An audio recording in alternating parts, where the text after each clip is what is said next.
This is the Living Vertizontal podcast, brought to you by The Church at Riverstone, a fellowship of the Church of the Nazarene in Madera, California. Our episode today focuses on the remorse felt by both Peter and Judas following their betrayals of Jesus, found in Matthew 26:69 through 27:10.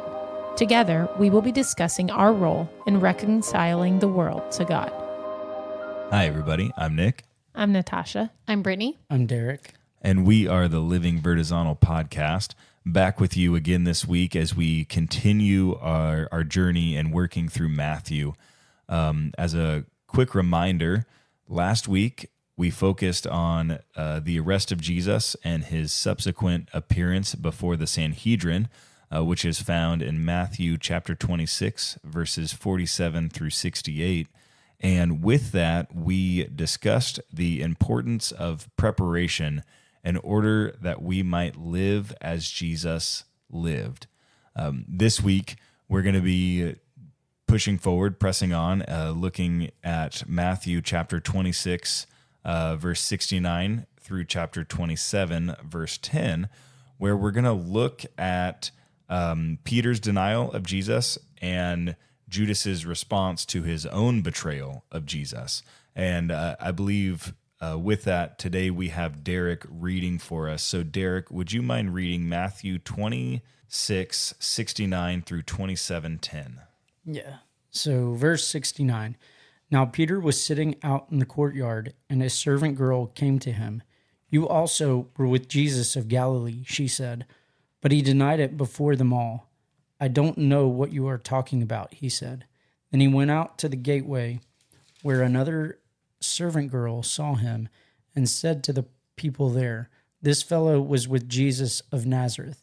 He denied it again with an oath, "I don't know the man." After a little while, those standing there went up to Peter and said, "Surely you are one of them. Your accent gives you away." Then he began to call down curses, and he swore to them, "I don't know the man." Immediately a rooster crowed. Then Peter remembered the word Jesus had spoken, "Before the rooster crows, you will disown me 3 times." And he went outside and wept bitterly. Early in the morning, all the chief priests and the elders of the people made their plans how to have Jesus executed. So they bound him, led him away, and handed him over to Pilate the governor. When Judas, who had betrayed him, saw that Jesus was condemned, he was seized with remorse and returned the 30 pieces of silver to the chief priests and the elders. "I have sinned," he said, "for I have betrayed innocent blood." "What is that to us?" they replied. "That's your responsibility." So Judas threw the money into the temple and left. Then he went away and hanged himself. The chief priests picked up the coins and said, "It is against the law to put this into the treasury, since it is blood money." So they decided to use the money to buy the potter's field as a burial place for foreigners. That is why it has been called the field of blood to this day. Then what was spoken by Jeremiah the prophet was fulfilled. They took the 30 pieces of silver, the price set on him by the people of Israel, and they used them to buy the potter's field, as the Lord commanded me. All right. Thank you for reading that for us, Derek. Let's just jump right in. I know this is on the heels of Jesus essentially being condemned before the Sanhedrin, and so now they're working diligently to try to figure out how to follow through with what they think should be happening to him. And we're seeing just 2 responses from 2 of his disciples, and so let's see where this takes us. What are we seeing? So the first thing that I recognize is Peter's distancing from himself from Jesus through his denying who Jesus is, and in his physical body, he's distancing himself from Jesus, moving further and further away. And so it's almost as if this is the physical representation of the scattering of the flock that Jesus just talked about a few verses ago.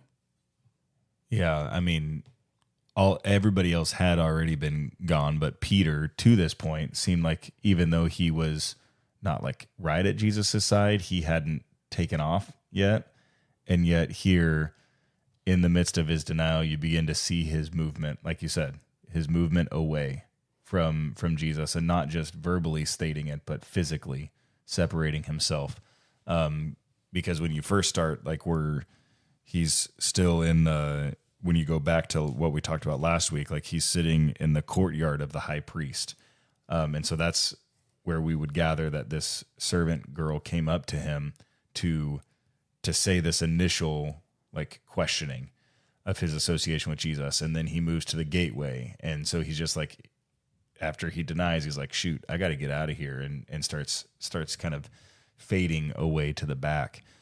With this movement away, the thing that caught my attention the most is actually Peter's third denial, and not because it's that third denial that like fulfills what Jesus like said was going to happen, but because of the extent that he goes to.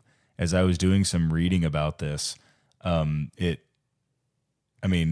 a few different options of what it could mean that he called down curses.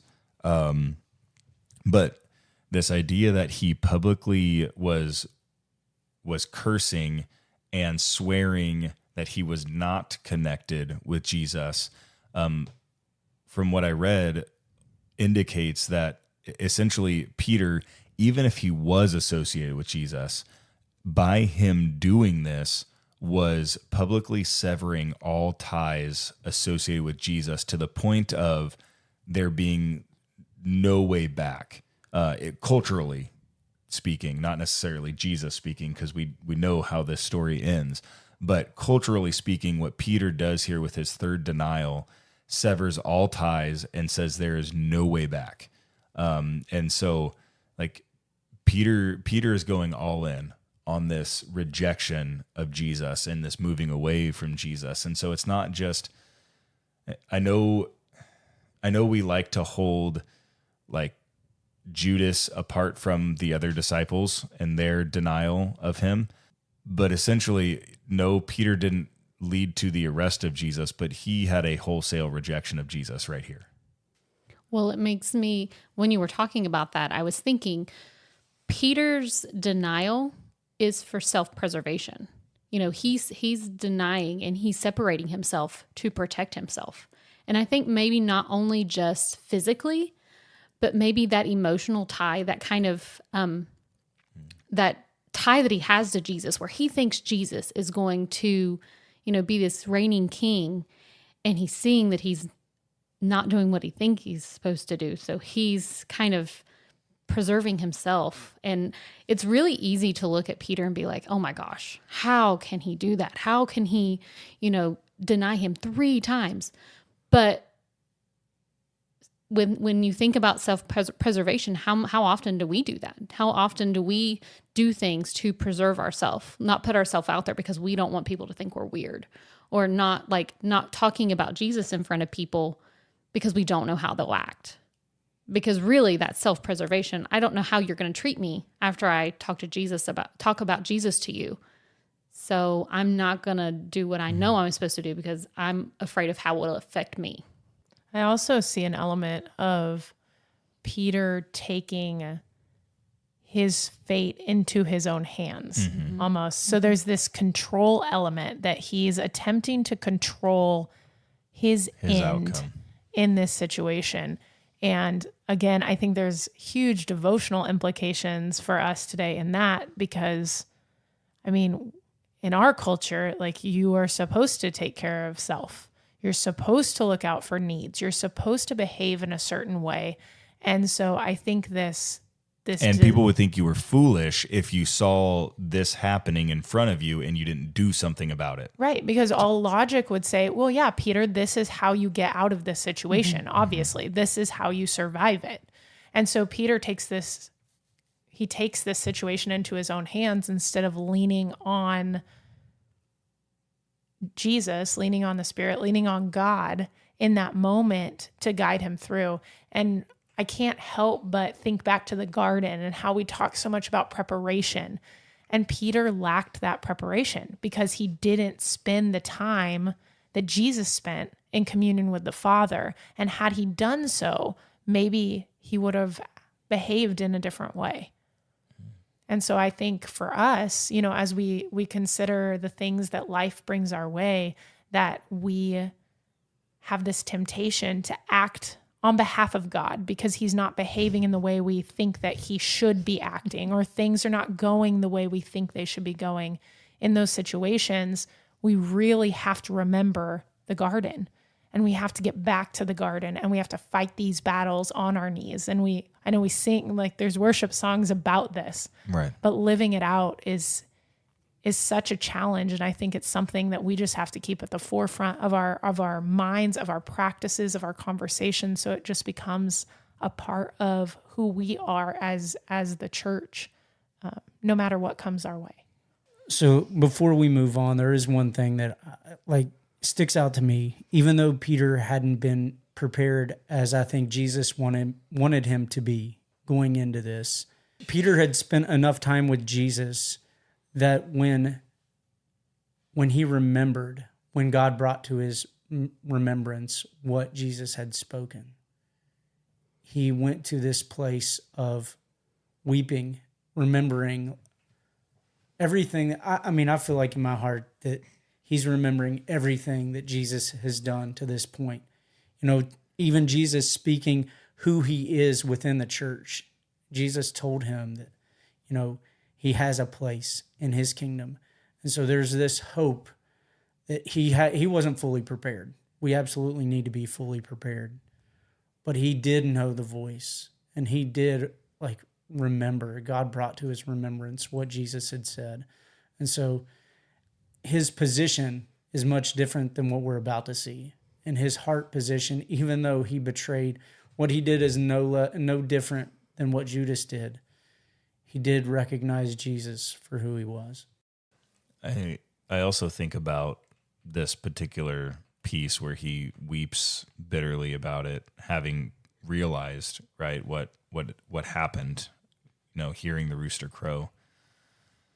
And no doubt thinking back to when Jesus said, "You're going to deny me before the rooster crows."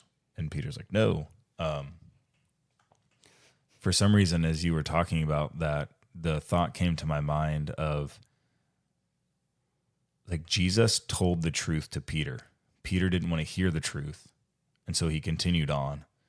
But then when confronted with the reality of the truth, Peter, instead of putting up a guard even further, he allowed it to humble him. And when I think about this piece that I don't know that I've ever even thought about before, but this idea of people speaking truth, and then when you see that truth come to bear, what my reaction is, I think that this is probably something, if I'm being honest and like true confessions, something that I would struggle with, and I don't know that I would necessarily always have Peter's response. Because I can be a pretty prideful person in thinking about this particular situation and how prideful Peter has been up to this point, that he would never do something like this. And then it happens. Man, yes, maybe I would have wept bitterly, but I think I would have puffed up my chest and tried to be like, well, I didn't do that. I don't know, just this kind of truth smacking me in the face like that would not go well. And so I think it's like, man, I need to, Peter's teaching me something. I feel like regularly we've harped on Peter for how he has missed it. And I think as I read this set of verses with Peter, where he seemingly is missing it, he comes to the end, and I think he gets it. And I feel like in this moment I say, man, I need to be more like Peter and be willing to hear the truth, or if I'm not willing to hear the truth like Peter wasn't, when the truth actually smacks me in the face, be willing to humble myself and recognize where I was wrong and how I was wrong. Yeah, it's like Jesus taking the long road to help Peter get to this place of humility. But I think that's really a great point, that he had heard the truth from Jesus so much, but it wasn't until he was truly confronted with it that he was able to come to this place of humility. But if he hadn't spent all that time allowing Jesus to continue to mold and shape and mold and shape Right. and mold and shape, and even though he wasn't preparing in the garden like he should have been, all that time was not wasted. No. Yeah. And so like this is the culmination of all that time that Jesus spent with Peter. And he's like, and this is where like I can build my church on someone who recognizes the truth and humbles herself in that situation. Mm-hmm. It's good. As we continue further into the morning, following Peter's recognition that he had done exactly as Jesus had prophesied that he would, we see Judas come to this place of just feeling complete remorse and sorrow for what he's caused to occur to Jesus. And as I sit and I think about his reaction here, I can't help but wonder, what is it that Judas expected to come of the trial, to come of him turning Jesus over to the authorities? What did he have in mind? What outcomes were there? And so I don't know, I sit and I ponder what he must have been thinking as he went into this whole betrayal, I guess, ruse. So like, what had you been thinking beforehand to even get him to this place? What did he think would happen, I guess? Like, did what you was he think the expecting? outcome? Yeah. If he wasn't expecting him to be executed, bound and led away and handed over to Pilate for the purposes of execution, then what was he expecting? I mean, I don't know that I necessarily have any answer. I'm not sure that maybe somebody really smart could find the answer. But if I think about it, knowing that the Sanhedrin has no power over life and death of people, and that's only like held in the hands of the Roman government, and because Judas was only working directly with the Jewish institution, not with Rome, I think it's possible that Judas never thought it could even go this far. I think it's possible that Judas maybe thought at worst he's going to get arrested and like detained, stripped of his rabbi title, like beat because he was saying that he was the Son of God. It's possible maybe he didn't think it could go to all the way to death. And so seeing now that is exactly the direction that it's going, he's like, holy moly, this is not what I was intending. And I guess if I think about the conversations that we have had about Judas to this point, specifically as we have seen him on his path to betrayal, we've made a point about how he made a point, or at least Matthew makes a point, to communicate that Judas identifies him as rabbi or teacher only, while the others in the same conversation are identifying him as Lord. And so if Judas really is stepping back from this idea of Jesus as the Messiah and saying, no, Jesus is just a rabbi who can, obviously he can do cool things, but he is not the Messiah, so he is going too far in the claims that he is making. I mean, turning him over to the officials to be stripped of his rabbi title so he doesn't continue doing this stuff might be something that he would see as a beneficial thing to happen.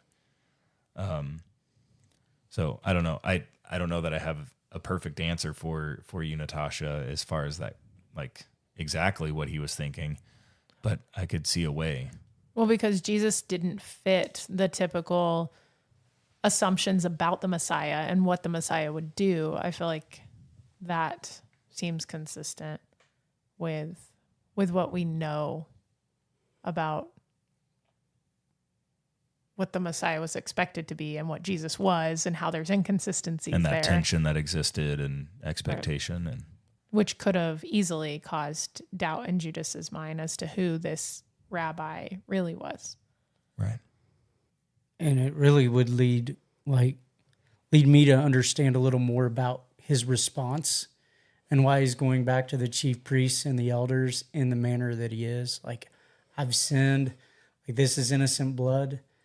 And he's going to the very people that he feels can like help him get toward this place of repentance. And their idea is to say, sorry about your luck, dude. That's on you. Like that's your responsibility, as if they have no part in it. He was just a tool, unfortunately, for them to get the outcome that they desired, because they needed someone to help connect the dots, and they couldn't even carry out this execution on their own. So they're forced to work with people that they wouldn't normally want to work with, that they wouldn't normally want to have any dealings with, because they have a goal that they want to accomplish. And so, like, I can understand a little more like where Judas is coming from with that kind of, like, the way you've laid that out, Nick, makes it a little easier to see where Judas is coming from in his response to the chief priests and the elders.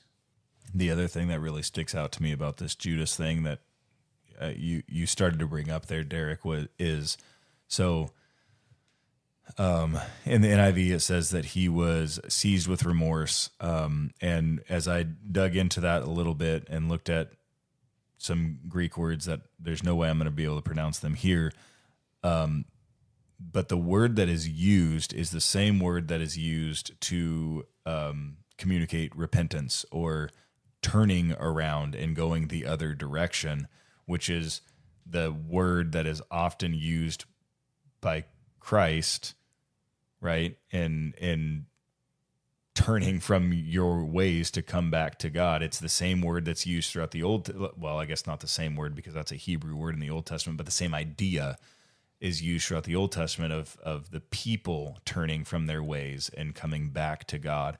And so I read that word and I'm like, man, like Judas is repenting of what he had done. And in repenting, he does what he knows he's supposed to do as far as the way he understands the religious system. And he goes to the people, yes, that contracted him, but they're also the people that he needs to seek out, to seek forgiveness and to seek cleansing from what he had done. And so, like, we recognize that he doesn't see Jesus as who he actually is. And so he goes to the people he knows he's supposed to go to according to his tradition to be reconciled. And he is rejected. The very people that are supposed to help him find reconciliation according to even their own law reject him. And this was a point of conversation around our table on Sunday morning, where it's like, man, Judas turning to the community that he thought he was supposed to turn to was cast out. And that had some severe consequences in his life. And then it made us at our table talk even further about, man, where do we fit in this conversation? I know we often like to put ourselves in the driver's seat or in the seat of like the main character, so either Peter the disciple or Judas the disciple, but where do we fit as a church in the conversation of the Pharisees and the religious leaders in this particular encounter with Judas? Well, and I think especially when you hold that in contrast, we haven't gotten here in the conversation. Well, actually, Matthew doesn't cover the restoration of Peter. No, that's John. Okay, so we could read about this in the other Gospels, but we know that Jesus comes back to Peter later after the resurrection, and he affirms him, reconciles with him, and then commissions him and says, hey, everything I said before is still good. Despite what you've done, that doesn't matter. It's irrelevant. We're going to go forward. That's good. And so I think when you compare the two responses of Jesus restoring Peter and then the chief priest's response to Judas, I think you come face to face with the what to do's and the what not to do's as we move forward with the church in dealing with this issue of repentance, of reconciliation, of the mess ups. Mm-hmm. I think it's kind of interesting as you point that out, Natasha. Peter knew where to go to be reconciled. And Judas thought he knew where to go to be reconciled. And the structure that was in place turned its back on him. Where Jesus, obviously that would be a what if kind of scenario, but what if Judas would have made it until Jesus came back? Like I can only play a what if. But if he had known where to go, it's kind of lends back to that preparation. Peter knew where to go. Well, and I mean, this may go way out there, but what if the religious officials would have behaved as the law said they should have in their role in helping Judas find reconciliation? Yeah. That could have changed everything too. Yeah. It's like both of these men, Peter's took a little bit longer to get to, but both of these men went to the community they thought they were supposed to go to seeking reconciliation, and one found reconciliation and one found condemnation. What community are we going to be? It's messy to be the community that offers reconciliation, for sure. There's no system, there's no equation, there's no standard like that can define how you deal with all the different situations that you're going to encounter. The only thing you can do is when the mess walks in the door is focus on Jesus and say, okay, Jesus, one step at a time. We're going to work through this reconciliation thing one step at a time. Otherwise, we find ourselves more playing the role of the chief priests and the elders, and we try to systematize what reconciliation looks like. We try to justify our behavior in a situation and towards other people, and ultimately we reject and we condemn. And in Judas's case, it was catastrophic. There's no going back to fix. No. When humanity plays judge, it leads to death. When we play judge, we are killing people. It's not our job. Yeah. Peter understood that judgment was not man's job. But the chief priests and the elders took it to be their job to place judgment. They placed judgment on Jesus, and obviously as part of God's plan. But I appreciate when they played judgment in that. But they played judgment in Judas's life, and it brought death. That's what we do when we place judgment. When we take it out of God's hands and place it in our hands, we are killing people. Maybe not literally. Well, as a leader, I can't imagine somebody coming to me and saying, hey, I made a huge mistake. And me saying, oh, too bad, that's your problem. Instead of trying to look at them and try to help them. Because that's what we're supposed to do as the church, is to help people and, those crises that people go through, to help them know where to go. And to completely turn away from that is, unfortunately what we do sometimes. We're called to be reconcilers. So reconcile. Like it sounds like we always talk about like it sounds so simple, but it really is that simple. Like be a reconciler. It's going to look different in every situation. It's not going to be pretty and neat and cut and dry. Being a reconciler is going to look different for every person because some people's messy is a lot more than other people's. And we have to be okay with that. Like the church shouldn't be a place for it's like Jesus said he came for the sick. It's going to be messy. Mm-hmm. So let's be okay with messy because otherwise we're killing people. All I can think about is the prodigal son. He made a mistake. He went and did all he did, and he got welcomed back with open arms. Can you imagine if the father would have been like, No, imagine if the brother would have got there before the father.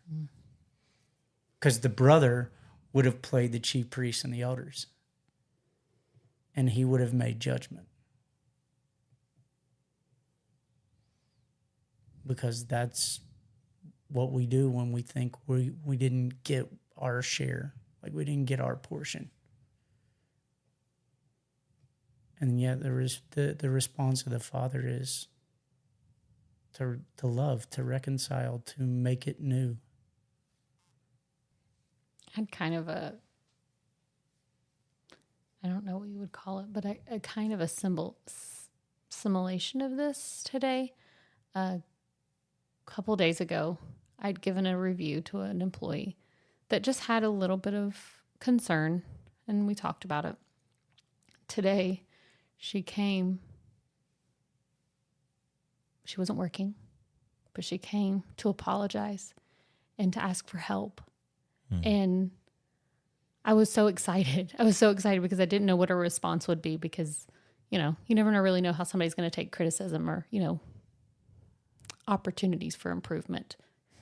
And her response in the moment was kind of what I expected, but her coming back a couple of days later and saying, "I'm sorry. What can you help me?" And that's just what it makes me think of. Like, and my response could have been, "Well, that sounds like something you need to work on yourself." Mm-hmm. And instead I said, "All right, here's my thoughts. Here's what I would suggest." It's a journeying with, and my guess is it may not be something that fixes overnight. It might be something that takes months, years, and there's still the same mistakes made over and over and over. Mm-hmm. You mean like Peter? Something like that. Oh, Peter. And so, interestingly, we started out our conversations about these two sections, these two sets of verses, saying that it was like a juxtaposition of the disciples, like these two people who just did things differently. And yet we come to the end here and we realize, yes, it is too, like Peter and Judas did do things differently. But there's also a juxtaposition of the communities that they went to because they also did things differently. One did seek reconciliation in a messy way because, if I'm honest, it would be difficult for me to say, like, literally the next time Jesus talks to Peter, he says, "Do you love me? Then feed my sheep." He gives him a command to go and care for people after he had just denied him. That seems like a pretty messy, risky maneuver, but Jesus does it because that's the kind of guy he is. And then the other community, when reconciliation is sought, they say, "Man, it's your problem. Work out your problem, and then you can come talk to us." So it seems like it might be the tale of two disciples, but it's also the tale of two communities. And so the questions we have before us this week, yes, which one are you going to choose to be when confronted with the truth? Are you going to respond as Peter did, or are you going to respond as Judas? But also, on the other side of it, which community are you going to be? When the mess comes your way, how are you going to respond? With condemnation or reconciliation?